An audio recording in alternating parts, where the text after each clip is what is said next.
que les cieux et la terre de maintenant sont réservés pour le jugement éternel.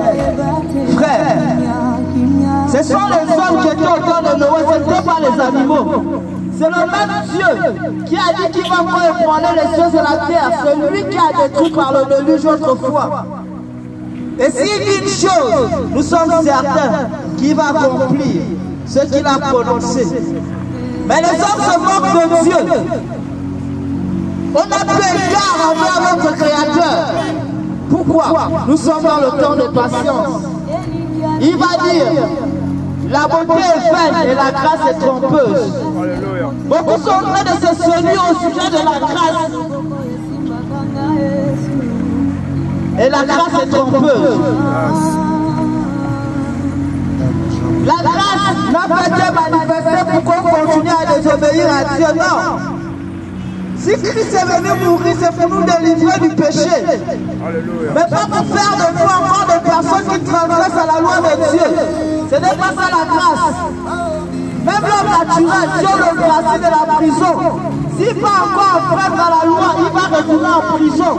Si nous les hommes naturellement, nous pouvons avoir des sentences justes. Combien de fois le Créateur qui a fait les cieux et la terre? Il Dieu ne se moque pas de Dieu. Ce qu'un homme aura semé, il le moissonnera certainement. C'est le temps de revenir à notre Créateur. Parce qu'il a fixé un temps où il jugera les vivants et les morts. Frères, sœurs, notre vie ne tient à rien. Chaque jour, nous voyons des personnes nous précéder. Mais personne n'a interpellé. Tous les jours on entend qu'elle est morte. Mais personne n'a la crainte concernant le jour dernier. Frère, on peut écrire repose en paix. La paix d'un homme ne dépend pas de ce que quelqu'un écrit. Sa paix dépend de son Créateur. Tout ce que les hommes font ici-bas, ça ne dépend pas devant Dieu.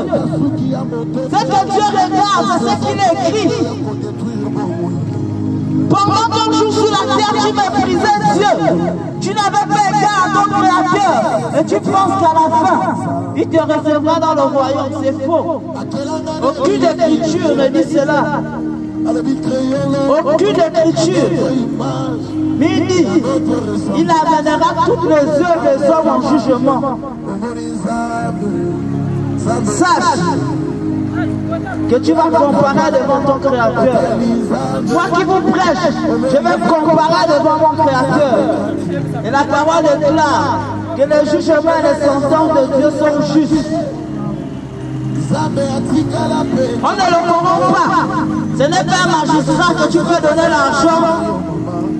Après, il va faire une mauvaise sentence. Il va punir l'innocent et grâcer le coupable. Dieu ne fait pas cela.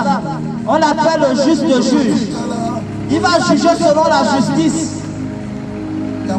Et si Dieu a fait périr son propre fils parce qu'il a pris les péchés des hommes, combien de fois ceux qui auront méprisé la grâce seront punis de Dieu? Christ était sans péché, mais le Père a fait de lui péché à cause de nous. À cause des hommes que nous sommes, le Fils unique de Dieu a pris nos péchés sur lui. Et la parole déclare que la colère de Dieu est retombée sur lui. Mais les gens ne se posent pas la question. Pourquoi la colère de Dieu est retombée sur le Fils de Dieu? C'est parce qu'il a porté sur lui nos péchés. Les désobéissances des hommes, Christ a porté nos désobéissances sur lui. Et à cause de ces désobéissances, Dieu l'a frappé jusqu'à la mort.